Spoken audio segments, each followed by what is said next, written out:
How many miles on the chassis? A question car enthusiasts often ask to gauge how much life a vehicle has left, but also a metaphor for how we measure authenticity and experience in online car communities. Today I'll explore expertise, status, and belonging in Discord car communities. Why does this matter? Car communities aren't just about engines and parts. They're social worlds where people build reputations, argue over what's real, and learn from each other. Understanding how expertise works online helps us see how knowledge becomes a form of social currency on these Discord servers. So my research question is this. How is expertise established, performed, and contested in Discord core communities? And what does this reveal about values around knowledge and authenticity? In other words, who gets to be seen as an expert and how do they prove that? One key conceptual is culture capital, a term from sociologist Pierre Bourdieu.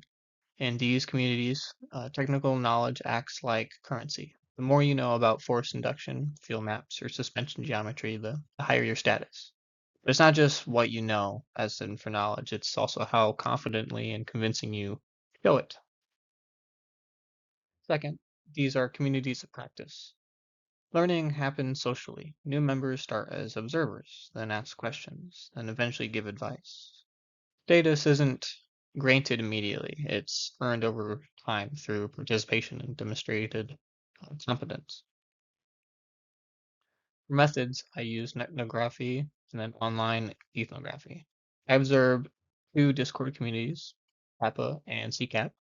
PAPA stands for Purdue Automotive Performance Association, and CCAP is Classic Cars at Purdue.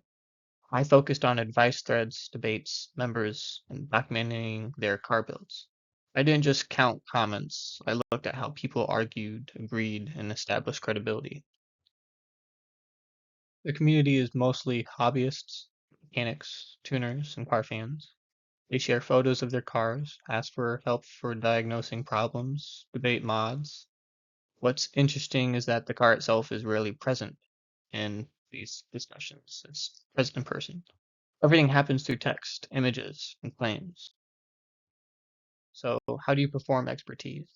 Giving detailed, confident advice is key, using technical language like you're not going to see big gains without forced induction.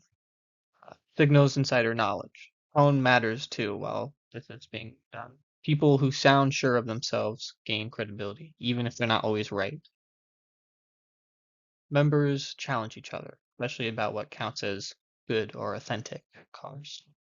But expertise is also contested. I saw frequent disagreements over what counts as a real build. Is it performance first or are aesthetics valid? One member asked why not put money into performance first, implying that cosmetic mods are less authentic or less important. The community collectively decides what's legitimate, and of course that differs within different chats and different communities. So, like I said, you earn respect by learning, participating, and eventually helping others. You, throughout the time, you gain status over time, move from learner, observer to contributor. And for example, from a observer, you would be told, like, for instance, checking compression before you buy.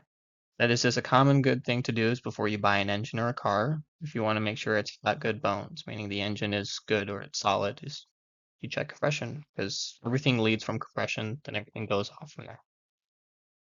The car itself isn't physically present. It exists through how people talk about it.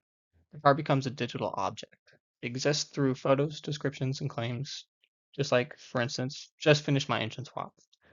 A lot of people might be doing this build or project, and members can't pop the hood and check what they just did because virtually. So meaning is socially constructed. Saying you did something and having others believe you is half the battle. It matters how you show and prove yourself. One with the respect you have gained in the community, but also with photos and descriptions of what you have done to also prove yourself on the second side of things. These communities show that identity, status, and knowledge are actively created, even in digital spaces. To wrap up, knowledge functions as cultural capital. Expertise is performed, it's not a fixed trait, it's something you do in conversation. And online spaces like Discord are fully real social worlds with their own hierarchies, rituals, and way of deciding who belongs. Thank you.